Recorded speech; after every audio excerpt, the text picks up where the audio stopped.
It was a bright Tuesday morning when Dr. Vanessa Carter drove her sleek black Mercedes into Miami International Airport's private aviation section.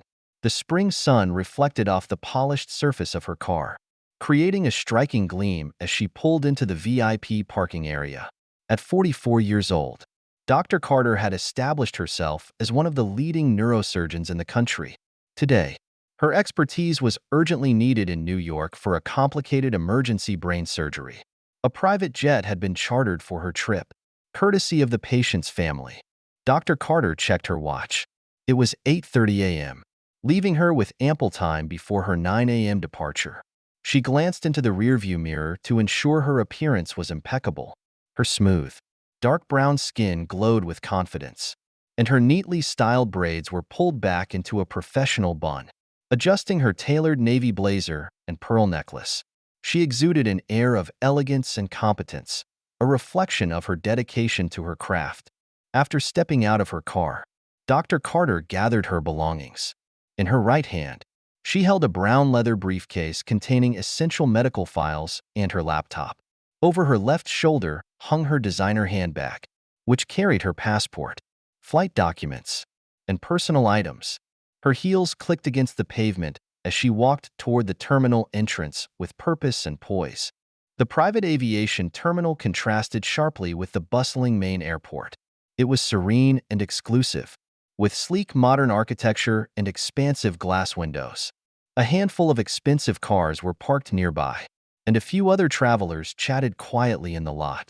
Through the terminal's windows, Dr. Carter could see her chartered jet being prepped for takeoff. This was just another day in her demanding yet fulfilling life. As she neared the terminal, she noticed a security guard stationed at the entrance. He was a middle-aged man, tall with graying hair, and his uniform bore the name Gary Preston. Dr. Carter thought little of him at first, having passed through countless security checkpoints in her career. She reached into her handbag and retrieved her identification and flight documents, ready to present them without delay. The morning air was crisp, carrying the distant hum of planes taking off and landing. Dr. Carter's mind wandered briefly to the patient awaiting her in New York. She mentally reviewed the details of the case, knowing the surgery would be challenging but confident in her ability to handle it. This would be her fourth emergency consultation this month, and her reputation for solving complex cases preceded her. Dr. Carter approached the entrance with her documents in hand. Unaware that the day was about to take an unexpected turn, Gary Preston straightened his posture as Dr. Carter neared. His body language shifted from relaxed to confrontational, and he raised a hand to stop her, though she had already slowed to offer her documents. "Ma'am, this is a private aviation terminal," Preston said, his tone firm. "You need to head over to the main airport terminal." Dr. Carter's professional demeanor remained intact. "Good morning. I'm Dr. Vanessa Carter, and I'm scheduled for a 9 a.m. flight to New York. Here are my documents." She held them out, but Preston did not move to take them. Instead, he crossed his arms. "Listen, I've worked here for 12 years. I know who belongs here and who doesn't. You need to move along." Dr. Carter's calm wavered slightly. "Sir, I assure you, I am in the right place. My documents include my flight details, medical license, and identification. Please review them." Preston glanced briefly at the luxury items she carried before letting out a dismissive chuckle. "Sure, and I'm the governor of Florida," he said mockingly. "Head to the main terminal. This area is for private passengers only." Through the terminal's glass walls, Dr. Carter could see her plane on the tarmac, its crew busily preparing for departure. She checked her watch. It was 8:40 a.m. "Mr. Preston," she said, reading his name tag, "I'm asking you one more time. Please review my documents. This delay is jeopardizing my patient's health." Preston's face reddened. "You don't belong here," he snapped. "I'm calling security." He grabbed his radio, ignoring Dr. Carter's calm explanation. Just then, a white couple approached the entrance. They carried designer luggage, but no visible documents. Preston's demeanor transformed as he greeted them warmly. "Welcome. Have a great flight," he said, holding the door open for them. Dr. Carter's frustration mounted. "You didn't check their documents," she pointed out. "That's different." Preston replied sharply. They clearly belong here. Dr. Carter pulled out her phone and began recording. Mr. Preston, is there something about me specifically that suggests I don't belong here? Preston's face turned an even deeper shade of red. You can't film here, he barked. Put that phone away. By now, a small crowd had gathered, including other passengers and airport staff. Some whispered among themselves, while others pulled out their phones to record the interaction. Dr. Carter remained composed, her years in high-stress operating rooms serving her well. The situation escalated further when Preston radioed for additional security. We've got a situation at the private terminal entrance, he said, his voice shaking. A few minutes later, the terminal doors opened, and 3 figures entered: the airport's head of security, the charter company's representative, and the terminal manager.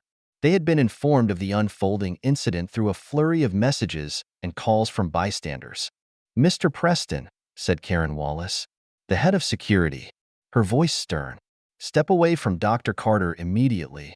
Preston spun around, his face pale. I was just following protocol, he stammered. Dr. Carter is a valued passenger with our charter service, said David Lynn, the charter company representative. Her credentials are in perfect order, and she has every right to be here. Preston opened his mouth to argue, but the terminal manager, Eric Saunders, cut him off. Hand over your badge. Preston, now.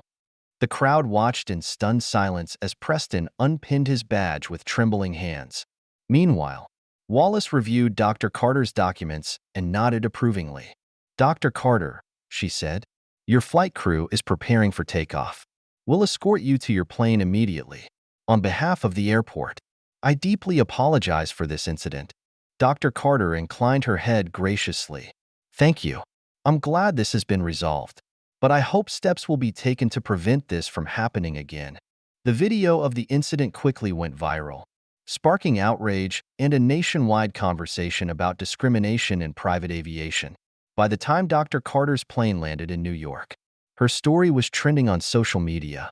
At Miami International Airport, major changes were already underway. Preston's actions were investigated, revealing a troubling pattern of discriminatory behavior. He was terminated, and the airport implemented new mandatory training for all security staff. The charter company also introduced a digital ID system to streamline passenger verification and eliminate bias. Dr. Carter's calm and professional handling of the situation inspired countless individuals. Civil rights organizations reached out to commend her, and her story became a rallying cry for equity and respect in all professional spaces. Months later, Dr. Carter stood on stage at a national conference on diversity and inclusion in transportation. This isn't just about one incident, she said to the packed auditorium. It's about creating systems that ensure dignity and fairness for everyone. The audience rose to their feet, applauding a woman who had turned a moment of adversity into a movement for change. And while Dr. Carter remained focused on her patients and her medical practice, her impact extended far beyond the operating room. She had become a symbol of resilience, professionalism, and the power of standing up for what is right.